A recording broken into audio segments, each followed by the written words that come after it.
The manga opens with our hero Masachi Mizuno watching an anime where a childhood friend is battling to become the protagonist's love interest. Suddenly, he hears a cheer behind him. It's his own child and friend to Kurumi, excitedly rooting for the characters to end up together. She sigh, lamenting how the childhood friend character never gets the appreciation she deserves. Mc glances at Kurumi, thinking of her chilling around like a lazy seal. They've been neighbors since they were kids, practically growing up as siblings. He wonders if having a girl in his room should make him feel more excited, but it doesn't. Kurumi is so laid back and carefree that those feelings just aren't there. She starts teasing him, pointing out how unpopular he is at school, while she boasts about how she's the complete opposite, super popular. Mc couldn't care less he turns back to what he was doing, tuning her out as she continues bragging about her popularity. He can't wrap his head around the idea of her being so popular, but he can't confirm it either since they've been going to different schools since high school. Kurumi keeps going on about it, saying that since MSI doesn't have any friends at school, there's no way he has a girlfriend. Embarrassed, Masai tries to explain that he just doesn't have time for that. He's too busy with video games and not. Kurumi seems satisfied with that answer, and since they were already talking about school, Mc remembers that classes start next week, but Kurumi tries to change the subject to video games, clearly wanting to avoid talking about school, and they end up spending the night having fun playing. When classes start, Michi is flipping through one of his books when he hears a familiar voice in the back of the room. It's Kurumi. Turns out they ended up in the same class. Michi is kind of stunned by how much Kurumi shines in public. Later, while he's buying a drink from the vending machine, he overhears some girls whispering that a boy from the soccer club is planning to confess to Kurumi. In the hallway, he hears boys talking about how cute she is, even in the bathroom too.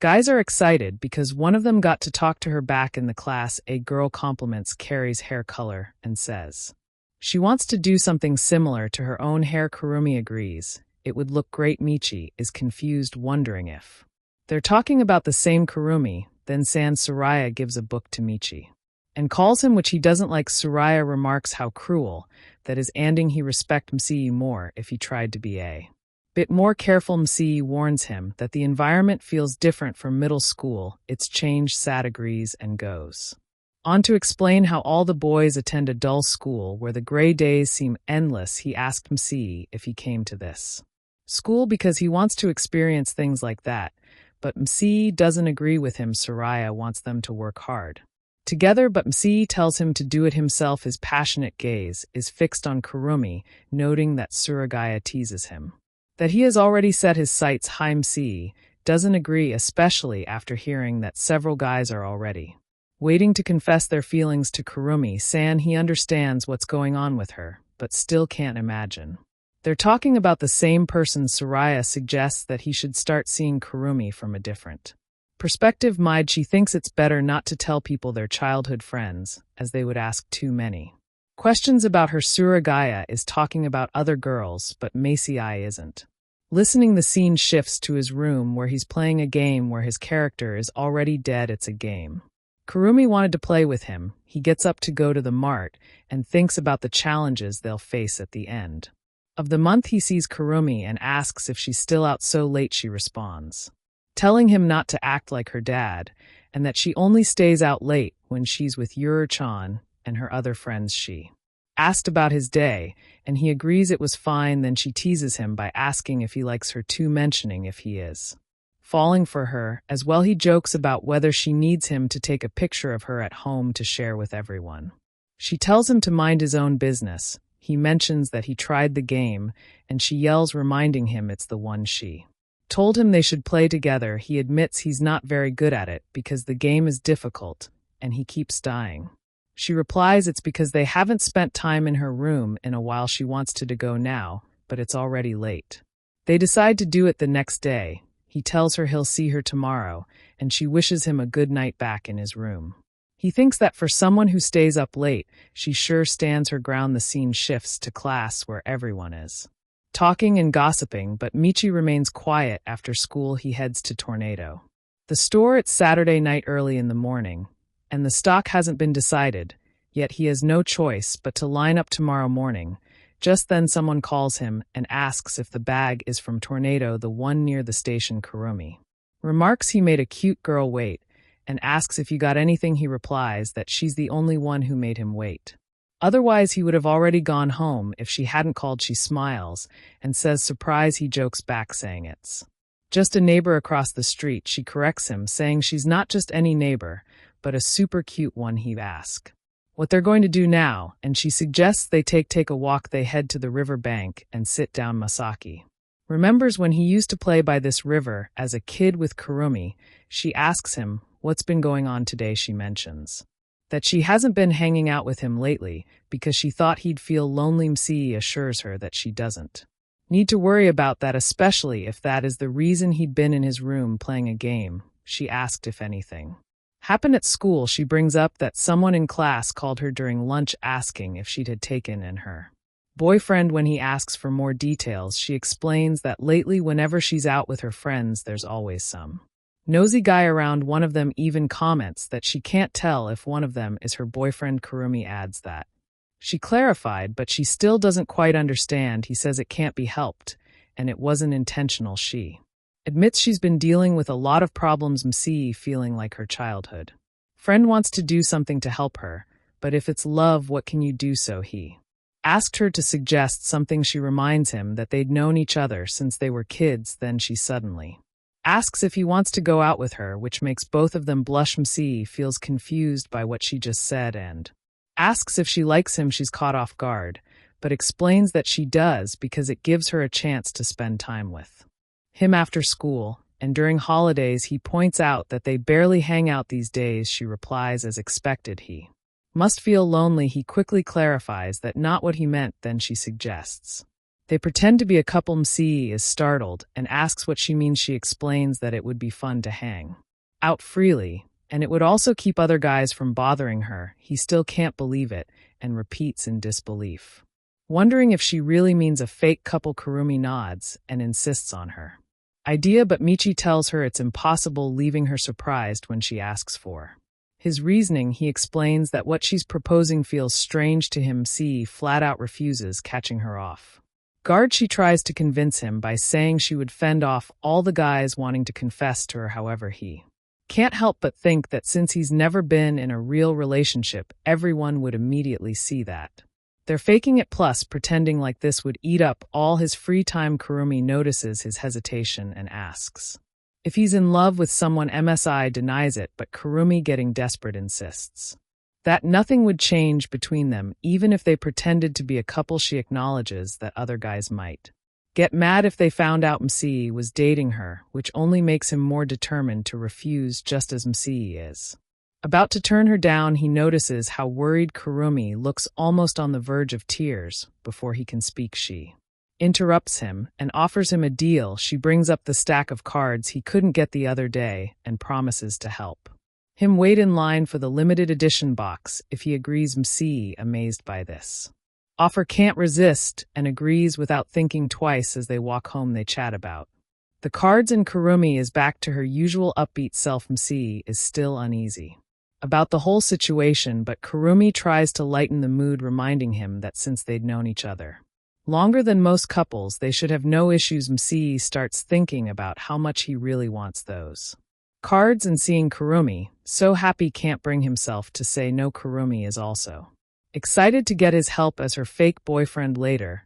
That night, Kurumi gets out of the shower, flops onto her bed, and hugs her pillow, feeling a mix of excitement and embarrassment. She just confessed to a side sheet, but not in the way she wanted. She tells herself she doesn't have romantic feelings for him, but since he's her childhood friend and adventure buddy, pretending to be a couple feels like the best way to spend more time together. Now calmer, she looks forward to what's coming, excited about spending more time with Msee, but she's also a bit anxious about how this fake relationship might unfold. On their way back home, Kurumi informs him that she's already told her friends that they're dating, and they all seem to believe her. Msee, on the other hand, is still worried about what the other guys think, but the thought of that limited edition box keeps him going. She pushes the couple act further by suggesting they do activities that couples normally do. Walking home together is a start, but It's not enough for her, she proposes holding each other's hands, sharing a pair of headphone phones, and just hanging. Audi finds this funny, since they've done that countless times before, but he goes along with it, the opening theme of the season's new anime is playing through the headphones and Michi is enjoying the music. That's when he realizes she's inching closer, surprising him. They've taken opposite ends of the headphones, meaning they have to sit super close to keep them from falling out. A group of girls walks past Michi and Kurumi, glancing at them and assuming there are a couple wishing they could spend time like that with their own boyfriends. Michi immediately shakes his head, aggressively yanking Carrie's earphones out in the process. She yells at him, pointing out that the chorus was just about to start, and quickly realizes that he's embarrassed about doing couple-like things in public. She teases him about it, but he tries to excuse himself, saying the cable is too short and they should switch the headphones sideways. Instead, Kurumi smirks, telling him she gave him that side on purpose, so they have to sit closer. She continues teasing him, enjoying how flustered he gets then. She comes up with a game. If MC can't do a normal couple things, he'll get a punishment. She's thinking of something simple like making him buy her candy, and dares him to accept the challenge. MC, not wanting to back down, agrees. The first thing she does is call him by a cute nickname, Macon, which leaves him speechless. She laughs and reminds him that as her boyfriend, he should come up with one for her too. Macy struggles to think of one, mumbling something too quietly for her to hear. He finds it embarrassing to call each other by pet names. Kurumi teases him again, warning him about the punishment for not acting like a real couple. Embarrassed but determined, MC tries his best to say the nickname out loud. Kurumi, getting closer, urges him to say it again, but when a group of kids walks by, she gets flustered too and quickly changes the subject to the weather. Sei, seizing the moment, strikes back by calling her by the nickname Tien in front of a group of passing girls. Kurumi turns bright red, but MC keeps doing it, teasing her until she loudly complains that it's too embarrassing. Later, she apologizes for pushing him so much they agree to add a new rule to their fake relationship: no more fighting over nicknames from now on. They'll just call each other by their normal names like usual. Kurumi has some things she wants to tell MC under the cherry blossoms, but he thinks all these couple-like activities feel unnecessary. Plus, it seems like people around him are getting jealous now that he's supposedly dating Kurumi, and they're all saying how lucky he is to be going out with someone like her, and they can't help but wish they could date a cute girl like that. Macy tosses the ball, which surprises Soraya, and he mentions that the ever-adored Kurumi has a boyfriend. Now Msai comments that rumors have even spread to other schools. Soraya jokes that he is the hero of all the lovers. Msai laughs, musing that the rumors are spreading faster than expected, just as they planned. Carrie's popularity is no joke. Then the scene shifts to Masaki's older sister, Serena. She mentions that she heard about them dating and brought them some pudding. Kuroni asks where she heard that, and Serena states that she overheard people talking about it in the city, mentioning how a beautiful girl from Moko has a boyfriend. MC feels a wave of nervousness when she asks if the rumors are true. Suddenly she shouts, inquiring whether they're actually dating. She admits she's just curious about the kind of guy Toro-chan would choose. MC can't help but question why she had to pick someone like him, remarking that both his looks and personality are pretty average at best. Kuroni answers, instead questioning how she could be so cruel to her own brother. Then with a smile she confirms they're dating, adding that she's genuinely happy to be with MC and enjoys spending time with him. She asks Oni-chan to take care of her from now on. Hearing this, Serena hugs her so excitedly, showing happiness for her. MC feels a bit anxious hearing all of this, but also relieved that Kurumi can say it so openly even if it makes him feel a little awkward. Serena then mentions the cherry blossom legend and asks if they've heard of it. Kurumi admits she hasn't. Serena explains that it's one of the 7 wonders of Mokahi. Supposedly, if a couple confesses their love under the big cherry tree behind the school, they'll be together for the rest of their lives. Kurumi shrugs, saying she's never heard of that, while Michi jokes it might just be an old urban legend. Serena teases MC, asking if he's looking for a fight after all this time, and Michi laughs, saying he just wants to play video games instead. Kurumi, however, is Curious even though she doesn't believe in the legend, she thinks it would be fun to try. She asked MC to be her boyfriend to avoid unnecessary problems, but still she is curious about how it feels to have a real relationship. She mentions to MC that they should go there to look more like a real couple. She doesn't want her friends to ask if she's already been there with her boyfriend, and have no answer, realizing she might have said too much. She admits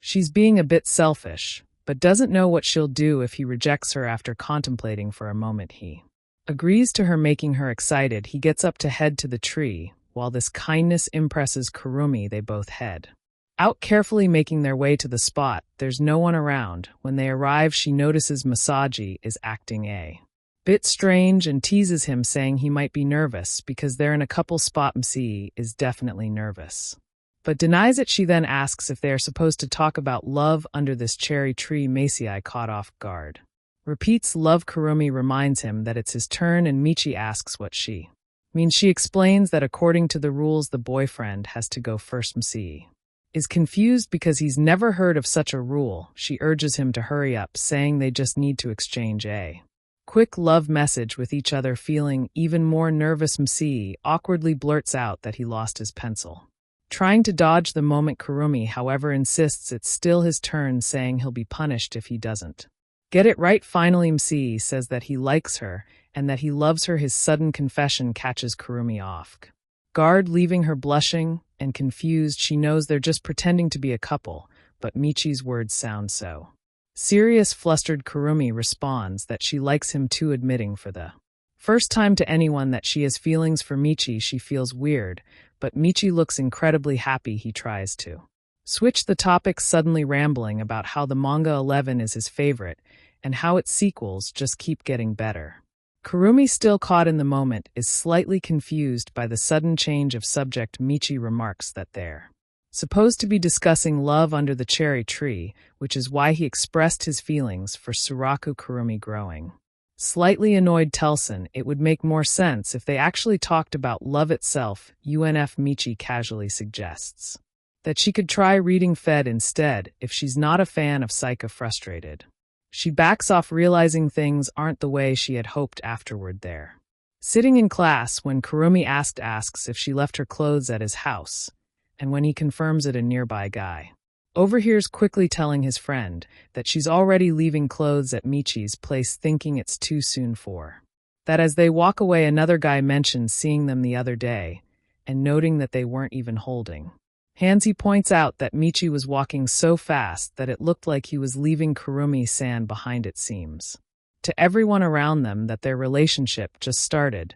but there's something strange about how they act together. MC realizes that people are watching them and feels like he's let his guard down. They've been acting too much like childhood friends, which is drawing attention. Since MC isn't used to being the center of attention, he becomes uneasy. He knows that if he doesn't handle things carefully, their fake relationship might be exposed. Despite his discomfort, Soraya reassures him, implying that most people are probably just jealous, and offers his support. MC appreciates the support, but is confused when Soraya jokes that his happiness might come from spending time with Kurumi and their friends. The comment leaves Masaji questioning their friendship, as he doesn't recall ever considering Suragaya a close friend. Meanwhile, Suragaya insists that they've always been like soulmates, bonding over anime for as long as he can remember, leaving Michi amused but slightly baffled. He says he wants to check if Kurumi is the right fit for him and questions whether it's okay to introduce him to some of her friends. She arrives fully backing this idea, leaving Michi confused as she seems to be playing along with the whole situation. She mentions talking with Aurora-chan and starts insisting on introducing him as her boyfriend. MC, a bit annoyed, plays along with the idea, suggesting they be cautious so they don't get found out. Kurumi agrees, and soon everyone is gathered. During their break, she mentions that since they're in the same class, introductions might feel a bit odd, but still she proudly presents herself as Michi's girlfriend. Soraya responds, already familiar with Kurumi-san, and thanks her for taking care of MC, saying it's a pleasure to meet her. Kurumi suggests that since they're all classmates, they should get along well. MC nervously introduces himself mentioning that he recently started dating Kurumi Aurora, one of Kurumi's friends, since middle school watches Msee. Closely evaluating him, he feels like he's being judged, especially as Aurora continues to observe him with a serious expression. He wonders how they're supposed to handle this situation, and the pressure makes him feel awkward surrounded by a group of girls. Soraya briefly thinks about how cool it would be even if there weren't an equal number of boys and girls. He contemplates how it might have been fun even if they had more girls in the group, but Aurora quickly reminds him it wouldn't make sense without Msee around. Feeling slightly flustered, he is glad that he brought up Suragaya, and the conversation moves on. Msee reflects on how, despite coming from an all-boys school, he is too confident to talk to girls. He believes that if they keep up this act, they might just get through this situation without raising too many suspicions. They're quietly passing food around and thanking each other for it, when Suragaya suddenly yells, stopping Msee in his tracks. He questions what he just witnessed, pointing out that it didn't seem like a normal exchange of food between friends. Msee feels confused, but he remarks that the way they naturally shared food made it seem like they had been together for years. He would give Toro his last piece of fried shrimp, her favorite, and she would always remove the tomatoes from his meal because she knew he didn't like them. Their actions seemed so casual and unconscious, like they had been doing it forever, almost as if they were an old married couple. This sudden realization hits Michi, and he knows they have to be careful not to give away too much. He tries to explain that he simply likes fried shrimp, and Kurumi backs him up, mentioning they've talked about it before, but Aurora isn't convinced even though MSI tries to brush it off. He starts to feel like they're being watched more closely than ever. Yor also notes that despite the two of them supposedly dating now, Toyo never mentioned Mizuno before. She's suspicious of how suddenly their relationship developed. Msee, realizing the situation is getting worse, feels like he's about to be completely exposed. Kurumi asks why Aurora would doubt their affection, but she is determined to find out if their relationship is real and warns them that she'll be asking a lot of questions from now on with nerves high. Ur's first question comes, when are each other's birthdays? Msee and Kurumi brace for what's next when asked. Michi says his birthday is September 9th and Kurumi is May 1st. He mentions he's blood type O. While she's type A, he feels relieved, noting the questions have been surprisingly normal so far. Aurora, however, isn't done yet. Her next question takes a more personal turn. When they sleep, which way do they turn? Both Michi and Kurumi are taken aback by the question's level of intimacy. Kurumi thinks Uroid is going a bit too far, and MSI silently agrees. He wonders what's the point of asking such specific details, but he answers anyway, saying that Kurumi sleeps facing the right, while she responds that Msee sleeps on his back. Not satisfied, Ur's next question gets even weirder. When they shower, which part of their body do they wash first? Msai and Kurumi are both stunned, thinking that these questions are starting to become really strange. Urira insists that if they don't answer, it will raise suspicion about the legitimacy of their relationship. Msee recalls how back in elementary school they used to bathe together because it was convenient for their parents, so without much hesitation, he says he starts with his right arm. Kurumi, adding to the awkwardness, mentions that he used to wet the bed quite often, which is why he got used to starting with that part of his body. Might he quickly stops her from sharing any more embarrassing details. Aurora smirks, stating that since she has been with Kurumi during every school trip, she already knows these answers. She points out that while they haven't been dating for long, their answers make it clear that they are close. Msee, feeling even more trapped, wonders how this turned into such an uncalm, comfortable situation so quickly. Soraya playfully brings up how surprising it is that Kurumi is progressing so fast with Msee, hinting that their relationship might be more serious than anyone expected. In the middle of all this tension, he challenges them to share food as a couple would, insinuating that it's a test of their relationship. This shocks both of them, and he suggests that since they've already bathed together in the past, an indirect kiss shouldn't be a big deal. Both Michi and Kurumi freeze, really realizing where this is headed. Both nervous, comply with what he said. Kurumi offers him a bite of her food, and Msee hesitantly accepts after the exchange. Both are blushing, and Aurora can't help but comment on how cute they are together. Saray remarks how it's clear That MC has grown fond of Kurumi, though she is puzzled by what he means. Urara, who's been watching all this unfold, acknowledges that at least it's evident they're more than just friends.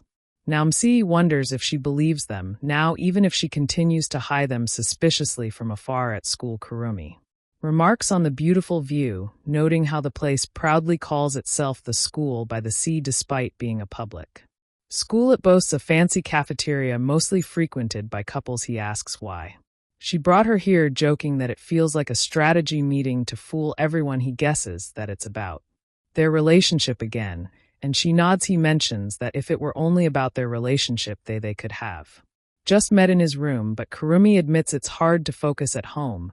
She then shows him some social media posts from their classmates confessing she's unsure what else to do. MC mentions that Chan had doubts the other day and believes that things would have been easier if they were just childhood friends turned lovers, but she told everyone to back off for a bit so they could figure things out themselves. Things would get even more complicated if people found out they'd been childhood friends all along. MC didn't expect to be so popular and kept quiet about it because he didn't want anyone getting involved. Then she suggests going to the mall this weekend, kind of like a date. MC Mashar and thinks she said death, but quickly realizes she actually said date, leaving him confused. He wonders why she'd call it that, since he always thought dates were just when the girl buys a bunch of things and the guy ends up carrying everything. Kurumi teases him for having a weird view of dating, reminding him that he even gave up his favorite wallet because he read online that using a simple one was tacky. She tells him they don't really feel like a couple yet, so they should start going on more dates to get the hang of it. MC is not too keen on the whole dating thing, but Kurumi mentions there's a raffle at a store for cars he wants, and that grabs his attention. He suddenly remembers the whole point of their fake relationship was so she go with him to that TCG card raffle. Kurumi prefers going out in the afternoon, but she reluctantly agrees to go with him early in the morning for the raffle. MC, feeling a bit annoyed, thinks she's got him wrapped around her finger, but he's determined to do anything for that limited edition box set. Then when he meets her later, he looks at her and is caught off guard by how pretty she looks, realizing he's used to seeing her in sweatshirts with messy hair. She tells him that since they're going out, he should dress a bit more stylishly. Confused, Michi asks what she means, and she says he should wear what he normally wears when hanging out with friends. He glances at her outfit and asks if she's talking about what he's wearing now. Kurumi replies that those clothes are already out of season. MSI hadn't even noticed she was dressed so casually. Kurumi says this current look suits her, and MC wonders if he's already acting like a boyfriend. He denies it, saying he just thought she looked cute, which makes her blush. She thanks him and asks where they're going. MC, still surprised by how casually he complimented her, thinks about how he said it like they were playing some kind of punishment game, but even with all that, he can't help but notice how pretty she looks. He ponders complimenting each other's outfits at the start of a date is exactly what real couples do. Kurumi points out that Michi dressed just like he always does and asks why he hasn't dressed nicely. He explains that this is his battle outfit since the card shop they're going to is small. He wants to be prepared and doesn't want to be outdone by the other customers. It's a real battlefield. Convinced by the clear skies, he agrees while she excitedly declares that today is perfect for their date. Michi feels anxious about tomorrow's raffle, but Tuero encourages him, cheering him on to win it. She then mentions that her friends have been asking what kind of dates they go on, and she doesn't have much to tell them. C asks for some suggestions. Kurumi checks her phone and shares some ideas like picking out clothes for each other, sharing a parfait at a cafe, and talking about their future pet in a pet shop. Macei chuckles, saying the last one is oddly specific. Kurumi suggests they start with the clothing store, and he agrees even though he's not super into fashion, but Kurumi seems totally motivated to make this date work, so he feels he has to step up too. They joke around trying to pick out outfits when Kurumi notices he's still hesitant. She points to the clothes and asks if he can handle looking at that. She also mentions that going to arcades is another popular date idea. MC says he's not sure about that, but the itch to give it a try doesn't go away. He decides he's okay with the date plan they came up with earlier, and Kurumi suggests they try it again next time. She cheers him on. for the game they're about to play, and Michi responds that it's his dream to try out the arcade version at least once. Kurumi makes things interesting by saying that whoever loses has to treat the other to ice cream. Sai accepts her challenge, and the race begins. Kurumi starts calling him names like reincarnated demon slug and bug candidate, but Michi tells her not to hit below the belt. In the end, they just end up doing their usual childhood friend banter. When Michi wins, Kurumi pouts and complains that it's not fair. Confused, he asks what she means, and in response she quickly counters and beats him. Michi, feeling caught off guard, asks if that's really something a girlfriend would do. He's genuinely annoyed at himself for letting it happen. She asked if they'll try again next time. In the end, they both get more into the game. C asks what she wants to do next, and she says the prizes are hard to win, so it's probably cheaper just to buy them. He teases her, asking if she's giving up on the romantic gestures, but she denies it, saying that's not the case. She admits that realistically, while the stuffed animal is cute, its price is definitely not. She trips and accidentally hugs him. She then grabs his hand, which confuses him. He asks the reason for hugging him. She replies it's so adorable that he should just buy it for him. C says no, reminding her that it'll be cheaper to just purchase it. Then she tells him to look behind him. It's Mayo-chan and some other girls from their class. He realizes that since they're in casual clothes, they have no choice but to act like a couple. MSI tells her to leave it to him, and she cheers him on with that. He quickly shifts gears because it's an emergency. He asked if she's really okay with the plushie. The other girl comments that there are a bunch of figures based on his WU around the corner. Kurumi admits that she'd actually preferred those, and he agrees, saying he doesn't even have space in his room for more things. Kurumi adds that she doesn't have anywhere to put it either, unlike his closet, which is stuffed. She asked if he knew she was going to borrow some clothes when she saw him, then asks how much she spent. Sid, she says it wasn't that much. He got a little hooked at the time. She jokes that he's running out of space and wonders why he wants such a big plushie. She offers to leave it in his room, and when he questions if she's using his room for storage, she agrees.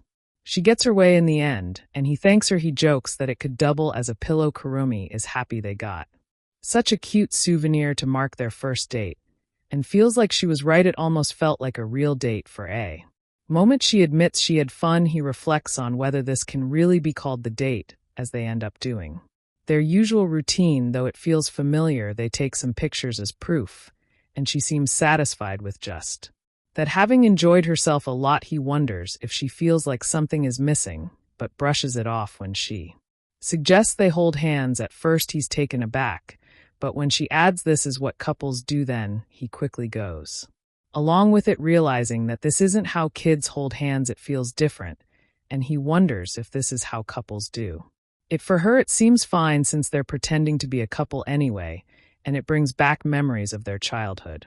He recalls how they used to hold hands all the time playing by the river and catching crabs, which they took care of.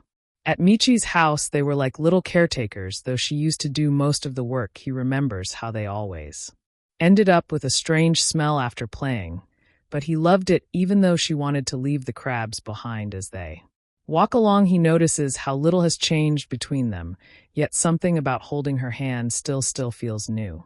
Later, Kurumi shares with her friend that she went on a date, and her friends excitedly talk about bowling with the basketball club boys, eager to join in on the fun.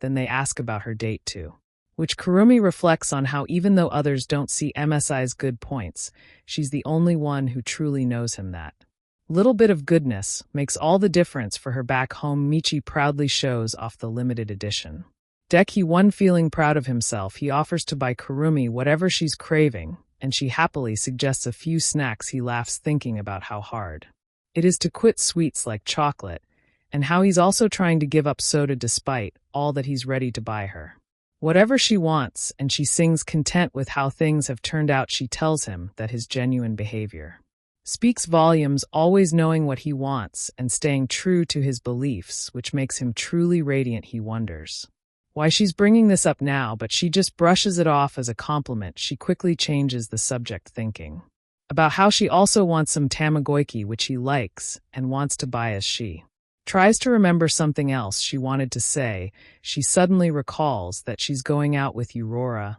and the others. He asks if it's been a while since they hung out together, and she agrees. He reassures her, saying it'll just be a girls' night, but he thinks it's better to keep certain people out of the mix, so it doesn't become romantic.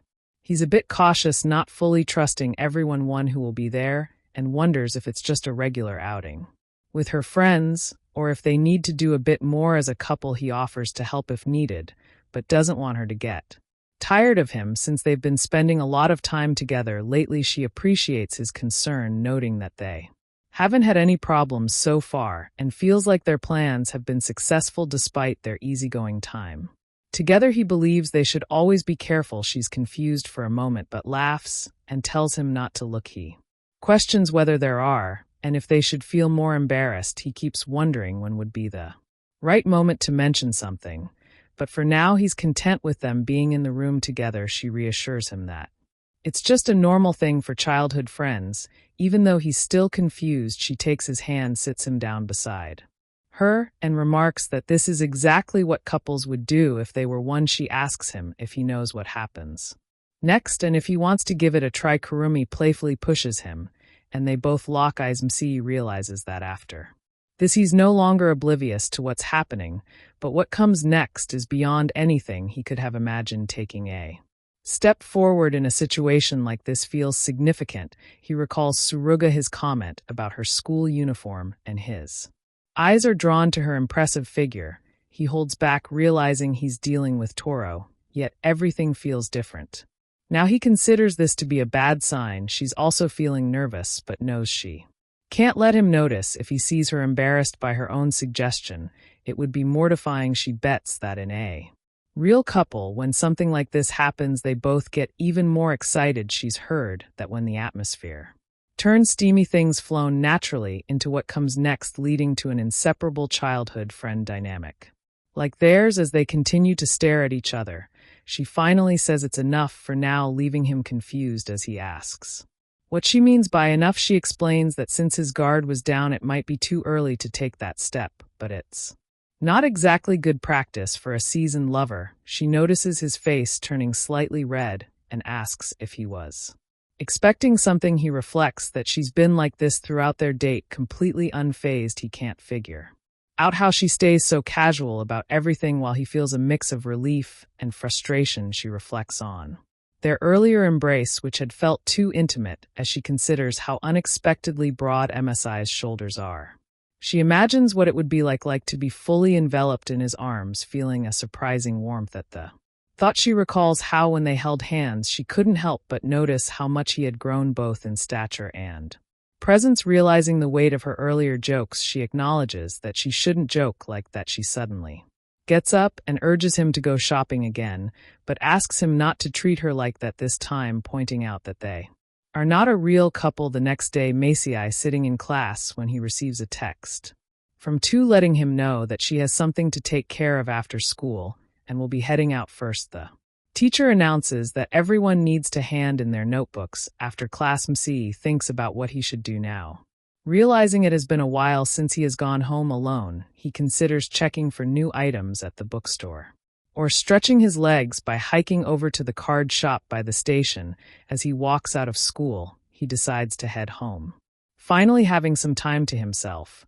But he feels like something is off. He reflects on how he has been spending so much time with Toro lately. As he walks, he spots her walking alone on the road and glances at her, secretly wondering if they might go home together if she finishes her errand. He questions where she is going and notices her talking to a muscular guy, arousing his interest. Suddenly a hand appears from behind and grabs his bag, catching him off guard. He turns around in shock to see Yuar-chan standing there staring at him.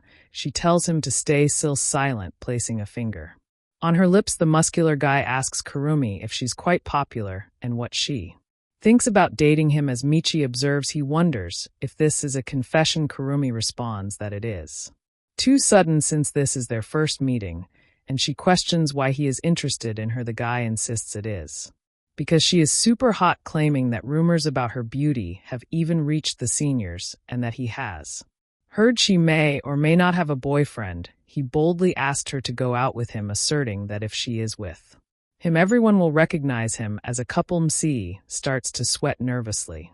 Thinking about the audacity of the guy's confession, especially knowing she has a boyfriend, he wonders if this guy's brain is made of muscles to Kurumi, then walks away saying she feels like the person he imagines isn't the real her and apologizes, stating that they are done here and that she does have a boyfriend. Hearing this, the muscular guy becomes angry and screams that he has heard about her boyfriend, claiming he is just a plain-looking wimp and that he is way better than some weak loser. He presses the point, stepping closer and placing a hand on her shoulder, urging her to consider going out with him. Yuri-chan quickly intervenes and slaps his hand away. Seeing Yuri's reaction, Kurumi is shocked and looks back to see Msai Chi standing in a corner as Yuri-chan screams at the muscular guy, demanding he keep his dirty hands off Kurumi, and tells him to go away. The guy glares at her, but finds her angry face intimidating, making him run away at lightning speed. Once he is gone, Kurumi asks Yurura if she followed her there. Yurara, feeling a bit nervous, stutters that she just came to get her bike and happened to see her. She argues that Yura-chan takes the train to school, suggesting she could have just told her what happened afterward. Yurira then runs away, screaming that she was just worried about her. She approaches Issei angrily, asking why he didn't do anything, questioning if he is supposed to be the one protecting Kurumi, if he is actually her boyfriend. Kurumi rushes toward them, calling out for Yurora, but she quickly walks away, feeling downcast. Kurumi explains that she simply wanted to thank Yurora. She then turns to Msii and asks what he's doing there. He nervously responds that he was just grabbing his bike, but she points out that he usually walks home frustrated. She accuses them of being terrible liars. After that, they begin walking together. Kurumi explains that a girl in their class wanted to discuss something with her and arranged to meet there. However, she was surprised to find the guy instead. She suspects the Senna set this up, calling it a waste of time. Concerned, she looks at Michi, who walks silently beside her. She calls his name, and he easily asked if she thinks she should have refused the senior's confession. She questions him about the confession, insisting it wasn't even one, since the guy was alone doing squats when she arrived. The first thing he said was that squats are great, comparing them to quality time with your muscles. Kurumi finds him strange, and Michi quips that it sounds like something you'd hear before a boss fight. Baffled by the situation, she smiles, humorously suggesting a comparison. She adds that the guy smelled like cigarettes and declares that delinquents are an automatic. Gnome C agrees, saying he's not even worthy of being called a musclehead. Kurumi seriously nods, knowing he doesn't seem serious about his muscles at all, betraying his image. Internally, Michi wonders why he feels relieved now when earlier he couldn't take a single step at night. Michi speaks on the phone with Suragaya, who confirms that the situation is as bad as Macy fears. It weighs on him, realizing that if someone like that guy can succeed, many others might think they can too. After the call, he lays down to sleep, his mind racy with thoughts. He ponders why people doubt that he is Toro's boyfriend and feels as if they are denying his very existence. He understands the reality. He and Toro are like heaven and earth when it comes to the school hierarchy. As a couple, they don't seem to fit together at all. Their friendship remains hidden, and Toro's otaku hobbies are private matters. There appears to be no visible reason for their closeness. And now someone has come along, effortlessly breaching the boyfriend defense. Random guys approaching Kurumi and wanting to hook up is precisely what she wanted to avoid. He recalls Sir's advice about reaching out for help and gathering information to build confidence. He reflects on how Suragaya mentioned that he himself is somewhat of a musclehead. Laying in bed, Michi feels sadness wash over him, questioning if he is really supposed to be the one protecting Kurumi, if he truly is her boyfriend. Lost in thought, the sudden loud entrance of the sister disrupts his contemplation. She demands the next volume of manga and is startled by the darkness in the room, jokingly asking if he is turned into a fungus. Frustration bubbles within him as he wishes she would at least knock before barging in. She mocks his annoyance, assuring him she won't go looking for any embarrassing magazines. She teasingly suggests that since he has just hit puberty, perhaps something happened with Toro. Given that their date ended earlier than expected, he brushes off her comment, insisting that whatever happened is none of her Business in response, she insists that it is her business, as Toro's older sister. She understands why he might feel anxious about having such a cute girlfriend and thinks it's natural for him to be hole up. In his room considering it, she reminds him that Kurumi has said she loves spending time with him as she gathers multiple editions of manga. He pushes her toward the door, offering to lend her the whole series. She protests, insisting she doesn't need all of them. He declares his intention to go next door, for a bit surprising her, but eliciting a smile as she thinks about their youthful connection. As he heads to her house, he reflects on how much he loves gaming and reading manga with Toro, yet he worries that if he stays with her in his current state, it will only lead to more problems. For her, she steps out, curious about why he called her out so late, teasingly suggesting he suddenly wants to see his beloved girlfriend. He instantly corrects her, emphasizing that she's his fake girlfriend. He confesses that he's been struggling with the idea of acting like her boyfriend, feeling more like a hindrance than a partner. Earlier that day, he felt completely useless. In response, she reassures him that it's not his fault and that he shouldn't feel responsible for anything. Internally, he wrestles with what Toro expects from him, but tries to focus. Gathering his courage, he looks at her and calls her name, admitting he wants to be a man worthy of her. Her cheeks flush, and she seems taken aback, closing her eyes in surprise and asking him to repeat himself. He stammers, trying to clarify his feelings while acknowledging that he wants to continue their pretend boyfriend relationship. Breaking free from his thoughts, he asserts that he doesn't want anyone to question his right to be by her side. He expresses his desire for her to help him become a suitable boyfriend. As he finishes, her eyes widen in shock, and her cheeks turn crimson, leaving her clearly confused about what he means. She wonders if he really just confessed to her, but then he quickly changes his tone, making it clear he's talking about being her fake boyfriend and not crossing any lines. He just wants to take his pretend boyfriend roles seriously, which makes her a little disappointed. She can't help but think he's overreacting a bit. He goes on to admit that he doesn't feel like he can convincingly act like her boyfriend right now, neither in how he looks nor how he behaves. He asked her to teach him how to be more like her. She's confused at first, but he explains how, despite being a bit of a sweet tooth otaku, she's popular when she's in the spotlight and people genuinely like her. He says he wishes he could be more like that. She gets it, but also knows people talk about them behind their backs. Now that they're dating, people only see the surface and don't get how great he actually is. She asked if he's really sure about this, and he quickly assures her that he'll do it his best. It's important to him that they start his makeover so they can enjoy their time together without interruptions. She's surprised by his seriousness, although he leaves room for flexibility, saying they don't have to go all out if she's not ready. She smiles, feeling happy about his commitment. Inside, she's relieved. She thought he might want to end their fake couple status. Instead, he's willing to change for her, which catches her off guard. She realizes this could be her chance to help him become her ideal guy. An idea strikes her: why not use the upcoming field trip for his big reveal?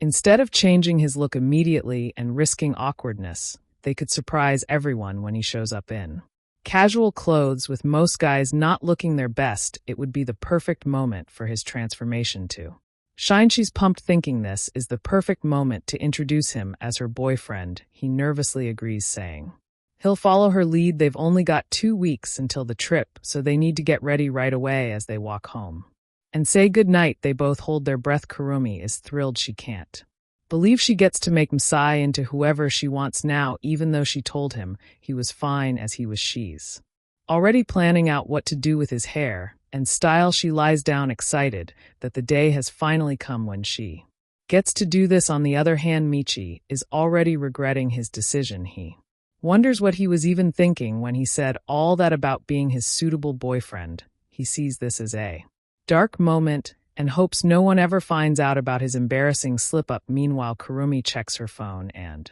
reminds herself to get some sleep, so she's ready for tomorrow, while Michi just sits there stressing over what he's gotten himself into. The Michi Mizuno makeover mission is now in motion, aiming to solidify his role as the camouflage boyfriend. However, it's not without its challenges. Kuroni, holding a pair of scissors, moves toward Masai, who immediately panics. She carelessly brushes off this concerns, declaring that his hairstyle is the first thing they need to fix. His hair has grown too much. And it looks like a helmet. Dense and unruly, her words dampen his spirits, though she's unaware of the effect.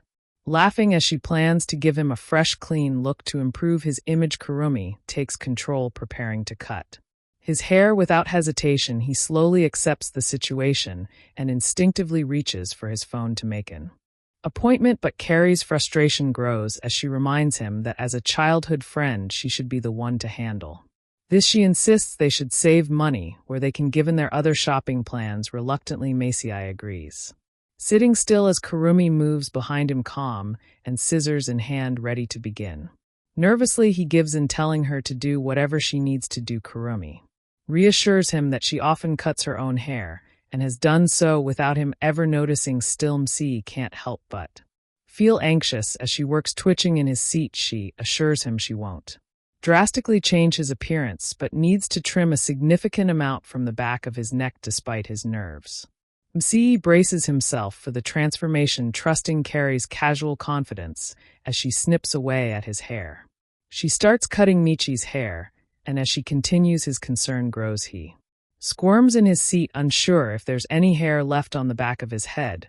She firmly holds him in place, pulling his head close to her, causing him to blush deeply. The proximity flusters him, and as his face turns red as he tries to subtly move his head away, breathing out softly, Kurumi refocuses, bringing his face back towards her and reassuring him that she's almost finished. As she snips away with every cut, she shyly expresses her appreciation, adding a final touch before announcing that she's done. Mc panics about his calic, feeling like it's been ruined, and expresses his frustration. Kurumi, however, remains calm and brushes it off, thinking she has fixed it. His panic only intensifies as he wonders if she messed up his haircut. She quickly grabs a mirror to show him the results, and he is left in shock at the transformation. The next day at school, Michi walks to his class, catching the attention of everyone around him. His new haircut leaves his classmates in a state of surprise, though he feels a bit gloomy. Despite looking noticeably better, he approaches his desk, noticing the shock in his classmates' faces as they shuffle aside to give him space. As he sits down, he overhears them whispering about how he looks, realizing they'd noticed his new haircut. Cold sweat runs down his back as he feels like all eyes are on him, wondering if his appearance looks weird. He still questions whether there's hair left on the back of his head. Suddenly, Kurumi bursts into the classroom, slamming the door open and greeting everyone with her usual energy. As she approaches her friends, they start whispering to her, and Masachi watches from a distance. She then turns to him, her cheeks slightly blushing, giving him a thumbs up in silent approval of his new look. The Michi Maono makeover mission seems to have cleared its first hurdle. He chose to go through with the change, but he remains just as bad at standing out. As always, the scene shifts to Mc reflecting on what's next after his haircut. Fashion is the next step, and they find themselves at the mall once again. As they enter the store, he notes that while this place doesn't make him nervous, it still feels a bit underwhelming. Toyo teases him, suggesting they're not yet ready for the brand name stores on the first floor, which frustrates Masai. He snaps back at her, annoyed by the casual nickname she's using for him. They begin browsing with Mc, feeling that the whole experience is anticlimactic. Kurumi explains that she even comes to this kind of outlet store for loungewear while he tries to defend his casual wardrobe. However, she cuts him off, calling his clothes tacky. She emphasizes the importance of proper sizing, pointing out that the sizing is all wrong on his usual outfits, and suggests they avoid pants with patterns on the back pockets. He protests, claiming he's always been a size M, but she insists that sizes vary, and he needs to try on everything with a pile of clothes thrown at him. She instructs him to try on black skinny jeans and a white t-shirt. He hesitates, asking her to close the curtain as he changes, to which she teases him about their fake relationship, causing him to get even more flustered. Despite his frustration, he insists she stops peeing inside the dressing room. Michi grows more annoyed, thinking about how she always acts like a kid. The skinny jeans feel too tight, and as he struggles, she pops her head in again, explaining that's what skinny means. Shocked, he stumbles and yells at her, but she brushes it off and points out his Zipper Mickey wonders why he has to embarrass himself like this. When he finally steps out, she admires his look, complimenting his thin frame and deciding the black skinny jeans suit him, while she eagerly suggests pairing the outfit with a cap and continues encouraging him to try out different poses, much to his annoyance. Despite her teasing, she insists she's taking the makeover seriously, explaining how excited she is to help him pick clothes. Macy, though still flustered, reluctantly accepts her enthusiasm. Kurumi shyly adds that this whole experience feels like they're a real couple, making Msii even more flustered. He admits he doesn't know what a real couple feels like. Unsure of how to respond to her suggestion, after completing their shopping, she announces that his wardrobe for the school trip is now sorted, and MSI heads back to change. Wondering if these simple clothes are really enough, he reflects on Kum's earlier comment about wanting to make her boyfriend look cool, and reminds himself to emphasize the fake nature of their relationship as they leave the shop. Kurumi asks how they're doing with funds, and then he tells her he has about 10,000 yen left. She advises him to save it for accessories and skincare items, leaving him thinking about how challenging real life can be. Just as she turns to ask him something, he prepares to speak as well. She lets him go first, and Msii admits he'd like to find a hat to match his new clothes. Despite feeling tired, amused, Kurumi asks if his fashion sense has finally awakened. Msii reminds her it was her idea to get a hat in the first place. He's just curious about how his final look will turn out. When she agrees to look for a hat on the third floor, Msii can't help but wonder what to was about to discuss with him earlier. Music. Am about my love, here I stand, I know I walked away. Had to find a person I've become.